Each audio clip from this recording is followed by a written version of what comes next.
We are trying to figure out if this number, which has 5 digits, is divisible by 25. So those numbers would have to look like this. 142, divisible by 25, it'd have to end in 25, 50, 75, or 2 zeros. All right, clue 1 says square plus triangle is 12. These are your choices. 3 and 9, 4 and 8, 5 and 7, 6 and 6, and the reverse them, 9 and 3, 8, 4, and 7, 5. So your number might be 1, 4, 2, 3, 9, and that's not divisible by 25, or your number might be 1, 4, 2, 7, 5, and that is divisible by 25. But none of the first 6 of them would be, the 4 and 8, 5, 7.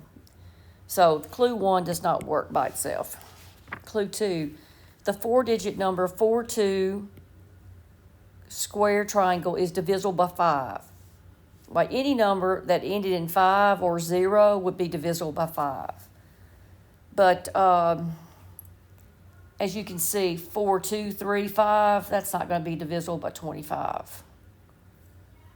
All right, so now that doesn't work by itself. See, now you put them both together. The last 2 digits have to sum to 12, and this 4, 2, this clue here has to be divisible by 5. So it means it has to be this one, because that number would end in 5. It is divisible by 5, and it also satisfies the clue square plus triangle equals 12. So your answer is C.